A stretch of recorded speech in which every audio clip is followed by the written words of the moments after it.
1 पाव अजवाइन, 1 पाव सौंफ, 2-3 गठियां पुदीने की लेके इन तीनों चीजों का आप जो है वो पाउडर बना ले। इसके अंदर जो है वो आप काला नमक डाल लें। इसको लेने से ये है कि उसी टाइम जो है वो खाना, तो कोई भी सॉफ्ट ड्रिंक्स वगैरह लेने से मैं समझती हूँ कि ये वाला जो चूरन फक्की जो है ना, ये बहुत बेहतर है। नाज़रीन, ईद उल अज़हा की तैयारियां अपने अरूज पर हैं। कुर्बानी में सिर्फ 1 दिन बाकी रह गया है। दुनिया भर में साहिब इस्तिताअत मुसलमान सुन्नत इब्राहिमी की अदायगी के लिए पुरजोश हैं।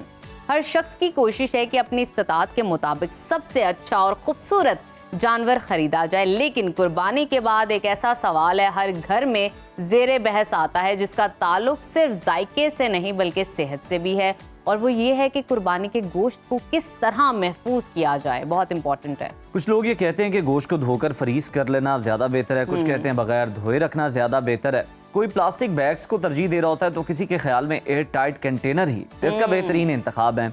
मगर माहिर ग़िज़ाई तो ये भी कहते हैं कि ज़्यादा देर तक फ्रीज़ की हुई चीज़ें सेहत के लिए नुकसानदेह भी साबित हो सकती हैं। तो इसी पर बात कर लेते हैं। हमारे साथ मौजूद है मारूफ हर्बलिस्ट नैयर आपा साहिबा। नैयर आपा, वेलकम टू सुनो पाकिस्तान। बहुत शुक्रिया बेटे। हमें ये बताएं कि फ्रीज़ की हुई चीज़ों से मुतालिक हम देखते हैं कि मुख्तलिफ आरा पाई जाती हैं, जिसका तस्करा हमने भी किया। आप क्या कहती हैं, फ्रीज़ की हुई चीज़ें क्या सेहत के लिए फ़ायदेमंद हैं या फिर ये नुकसान देती हैं आपको? देखें, फ्रीज करना हम लोगों की मजबूरी है। इस वजह से जिस तरह से अब ये मटन है, कुर्बानी होनी है, तो गोश्त को जो है वो फ्रीज करना है। हाँ, महीना 1.5 महीना ठीक है, 6-6 माह जो चीज़ फ्रीज रहे उसका टेस्ट भी खराब हो जाता है। इसी तरह से जो है वो आजकल टमाटर सस्ते हैं, ठीक है, वो हम लेके आए हैं। उसको असल चीज़ है कि आपने उसको फ्रीज किस तरह से करना है।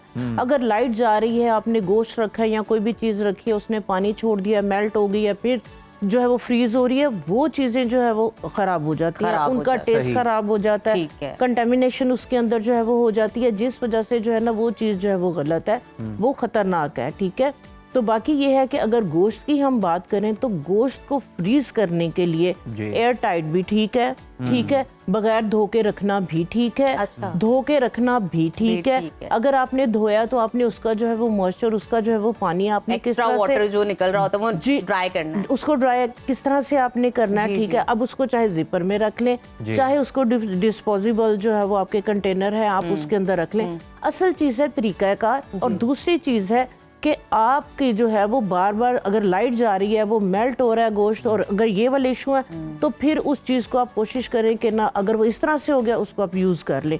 तो बाकी अगर फ्रीज की बात करें तो जाहिर सी बात है कि अब अदरक लहसुन है, अब वो हम ज़्यादा लेके आए हैं, वो डेली तो नहीं ना छीला जाता जेल, तो उन्हें हमें फिर फ्रीज करना पड़ता है। तो असल चीज़ है कि हमने उसको फ्रीज किस तरह से करना है। एक और बड़ा मसला है वो ये है कि कुछ लोगों को मैंने देखा है कि वो मसाला भी लगा के ना गोश्त को फ्रीज करते हैं। अब मैं सोचती हूँ कि हेल्थ पॉइंट ऑफ व्यू से मुझे ऐसा लगता है ये दुरुस्त नहीं है, क्योंकि मसाला गोश्त के अंदर चला जाता है बहुत ज्यादा, गोश्त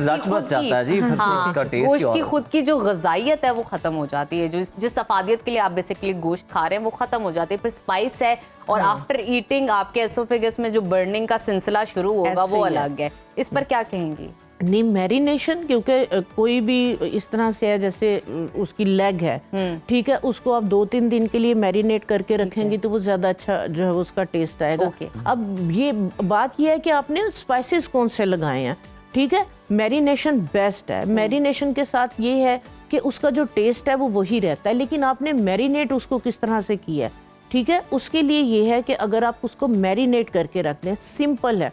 आपने लेना है दही, दही के अंदर आपने नमक डालना है, थोड़ा सा, थोड़ी सी जो है वो काली मिर्च और अदरक लहसुन, बस ये चीजें आप लगा के आप जो है वो गरम मसाला ऐसा कुछ नहीं, बिल्कुल कुछ भी नहीं, तो आप उसको जो है वो उसके अंदर आप छोटा सा जो है वो टुकड़ा दालचीनी का साबुत रख दें, पाउडर नहीं, तो वो आप उसके मैरिनेट करके आप उसके जो है वो पैकेट बना सकते हैं। उसको आप पुलाव बनाना है, आपने कोरमा बनाना है, आपने ऐसे ही जो है वो मटन बनाना है, तो आप जो है वो उसको इजीली जो है वो कुक कर सकते हैं। तो बाकी सारे मसाले लगा के उसको मैरिनेट करना, वाकई उसका गोश्त का असल अफादियत और उसका टेस्ट जो है वो जाहिर सी बात है कि खत्म हो जाता है। अच्छा आपा, कुछ लोग हम देखते हैं पैकेट्स बना लेते हैं, फिर वो निकालते हैं, फिर उन्हें याद आता है कि जी चलें इसमें से तो हमें सिर्फ इतना ही चाहिए था, ये पूरे की जरूरत नहीं थी। फिर दोबारा से उस गोश्त को आप फ्रीजर में रखते थे, वो इंतहाई गलत है। नहीं, ये गलत है, इंतहाई नुकसानदेह है। ठीक है, कि एक आपने गोश्त निकाल लिया, उसको सारे को मेल्ट कर लिया, आधा बना लिया, आधा आप पैकेट से उतने उतने बना के रखें, एक की जगह 2 पैकेट निकाल लें, 3 पैकेट निकाल लें, पहले ही मेहनत कर लें तो ज्यादा बेहतर। हाँ जी, बिल्कुल इसी तरह ही है। उसके बाद जो है वो एक मेन चीज़ जो है वो मैं शेयर करूंगी कि ना मोस्टली आजकल की जो जनरेशन है वो कुर्बानी का गोश्त जिस स्मेल आती है स्मेल इसमें आ से, रही है, ठीक है, तो स्मेल को ख़त्म करने के लिए और जो मैं खुद से जो है वो यूज़ करती हूँ, जो प्रिजर्व उसको या फ्रीज करने के लिए तरीक़ाकार, जो बेहतरीन तरीक़ाकार है स्मेल को ख़त्म करने के लिए और उसको जो है वो फ्रीज करने के लिए या प्रिजर्व करने के लिए, आपने क्या करना है कि आपने, मैं 1 किलो गोश्त की रेसिपी आपके साथ शेयर करती हूँ, जितना ज़्यादा फिर इन चीज़ों को आप बढ़ा सकते हैं। 1 किलो अगर गोश्त है, आपने क्या करना है, 1 लीटर पानी देचकी में डालें, उसके अंदर 2 से 3 इंच का टुकड़ा दालचीनी का साबुत डाल दें, 3-4 उसके बॉयल आ जाए, उसके अंदर आप गोश्त डालें, 1 चाय की चम्मच नमक की डालें, आधा कप उसमें सिरके का डाल दें। सिर्फ एक जोश गोश्त को आना चाहिए, ज़्यादा नहीं। एक जोश आए फौरन जो है वो आग बंद कर दें और गोश्त को जो है वो आप निकाल लें। आप देखेंगे कि पानी के ऊपर सारा जो है ना वो उसका ब्लड उसका जो है वो निकल आएगा, ठीक है, तो झाग सी जो है वो निकल आएगी। आपने फिर गोश्त को निकाल के ठंडा होने देना और उसके बाद उसको धो के आप पैकेट बना के रखें। आप देखेंगे कि गोश्त में से बिल्कुल भी स्मेल नहीं आएगी। आप इसको महीने के बाद, बॉयल तो नहीं होगा आपका? बिल्कुल भी नहीं, एक बॉयल आपने निकालना है कि सिर्फ गोश्त में से ब्लड निकल जाए, कि कोई जो स्मेल आती है वो उसके अंदर जो ब्लड है आपने फ्रीज किया है, अगर फ्रीजर खोलते हैं आप तो उसमें से भी ब्लड की जो है वो स्मेल आती है। दूसरे नंबर पे ब्लड जो है वो जम जाता है फ्रीजर के अंदर, उसकी भी स्मेल आ रही होती। तो इस तरीके से ब्लड जब निकल जाएगा, ये तो आपने बता दिया कि किचन में काम करने वालों का जो हम कसाई के साथ हाथ बटा रहे होते हैं, हमें जरा ये बताएं कि ये स्मेल क्यों होती है, कि ये फौरी तौर पर ज्यादा देर को बकरे को लटकाते नहीं है, उसका खून नहीं सही तरह से निकलने देते फौरी तौर पर गोश्त बना के, क्योंकि उन्हें भी जल्दी होती है, उनका सीजन होता है जी। तो इसको अगर हो सके, मुमकिन हो सके तो इसका ज्यादा देर इसको हैंग करना चाहिए ताकि इसका खून निकल जाए, उससे फिर स्मेल के मसले नहीं है। हाँ जी, खून निकल जाए, उससे स्मेल के जो है वो मसले नहीं आते हैं। दूसरे नंबर पे अगर ज्यादा बड़ा जानवर है, ठीक है, उसकी वजह से भी जो है वो थोड़ी सी स्मेल वगैरह आ रही होती है। जो स्मेल को खत्म करने का तरीकाकार है ना, 1 टुकड़ा दालचीनी का, 2-3 लौंग साबुत, ये आप पकते हुए सालन के अंदर डाल दें तो बिल्कुल भी जो है वो गोश्त की स्मेल नहीं आती। और स्मेल ही मैंने जिस तरह से आपको बताया है कि ब्लड की है, ठीक है। दूसरे नंबर पे अगर आप एक कोयला, बारबेक्यू के लिए जो है वो हर घर में जो है वो ईद के दिनों में कोयला आता है, आगे पीछे भी मेरे अभी भी फ्रीजर में, फ्रिज में जो है वो कोयले का एक टुकड़ा पड़ा हुआ है, बाथरूम में कोयले का टुकड़ा जो है वो एक रखा हुआ है। तो जो कोयला है वो सारी जो आपकी ये बैड स्मेल है उसको जो है वो एब्जॉर्ब कर लेता है। तो आप अपने फ्रीजर के अंदर जो है वो कोयला रखें।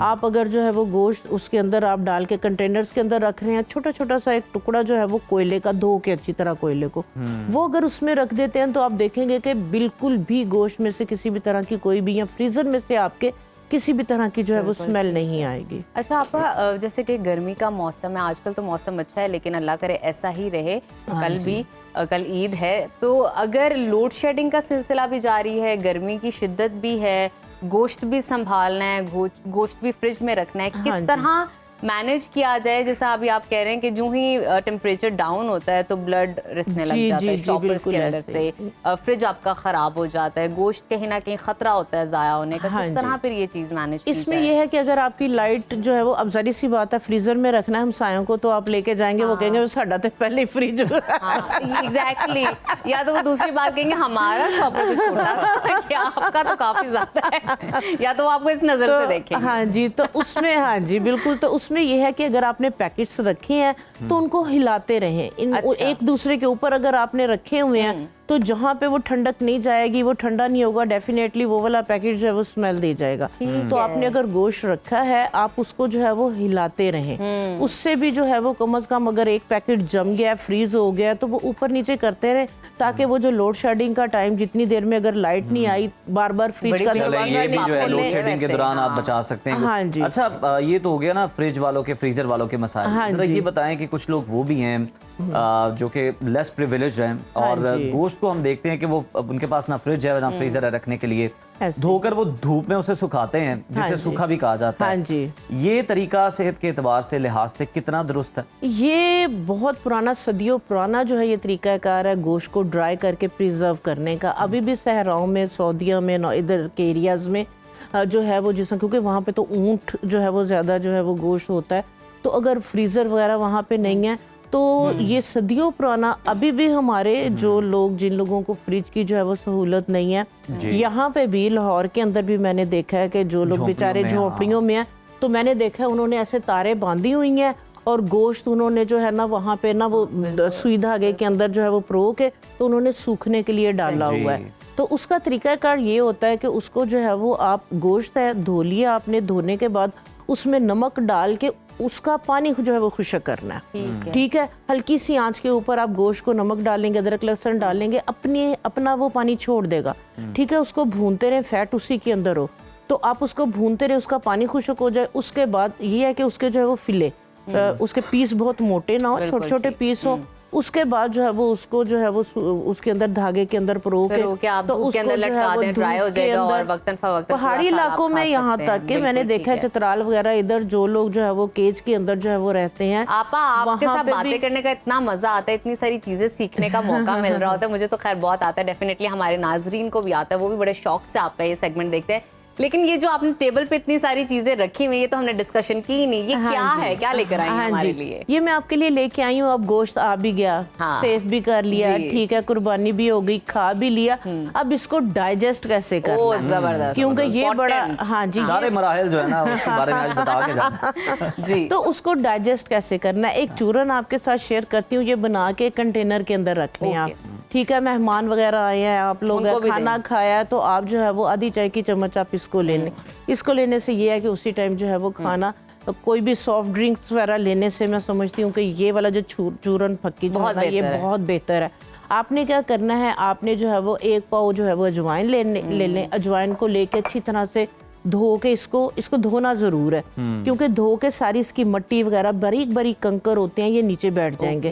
तो उसके बाद इसको जिसमें आटा छानते हैं उस छलनी में से निकाल लें और इसको जो है वो आप एक प्लेट के ऊपर जो है वो कपड़ा बिछा के उसमें, ताकि पानी जो है वो सोख ले। इसी तरह से सौंफ है, सौंफ को अच्छी तरह झाड़ के साफ सुथरा कर लें, कोई पत्थर ना हो। एक पाव अजवाइन, एक पाव सौंफ, 2-3 गठियां पुदीने की लेके धो के आप किचन में ही खड़ा करेंगे। दूसरे तीसरे दिन ये देखें मैंने इस तरह से जो है वो रखा हुआ होता है, ये बिल्कुल ग्रीन कलर इसका, और बिल्कुल ये देखें ड्राई हो गया, ठीक है, ये देखें बिल्कुल ड्राई हो गया। तो तकरीबन 2 या 3, अगर एक पाव ये है तो 2 टेबलस्पून इसका जो है वो पाउडर बना के आप ब्लेंडर में इसको ब्लेंड करेंगे, इसका जो है वो पाउडर बन जाएगा।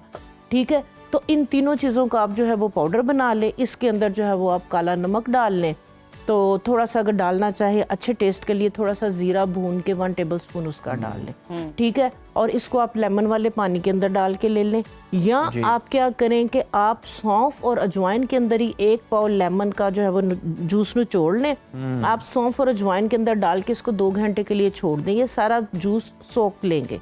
उसके बाद इसको जो है वो खुशक करके तो ये आप पाउडर बना के आपको लेमन का भी फ्लेवर मिल जाएगा, साथ ही साथ सौंफ का एक बहुत अच्छा फ्लेवर आता है मुंह के अंदर, जब आप खाते हैं तो आपका गोश्त भी डाइजेस्ट हो जाएगा, मुंह का फ्लेवर भी बेहतरीन रहेगा। थैंक यू सो मच आपा, बड़ा अच्छा लगा आपसे बात करके। आपा ने नाजरीन हमें बताया कि कुर्बानी के बाद गोश्त संभालने तक का तरीका, और फिर पकाने, और पकाने के बाद खाने के बाद जो आपका डाइजेस्टिव सिस्टम है बेहतरीन तरीके से काम करे, आपका गोश्त भी डाइजेस्ट हो जाए, वो भी कैसे करना है ये भी आज हमने जाना, क्योंकि कल ईद है, डेफिनेटली कल बहुत सारे लोग इंजॉय करेंगे गोश्त, तो आपने ये सेगमेंट जरूर देखना है, मिस नहीं करना।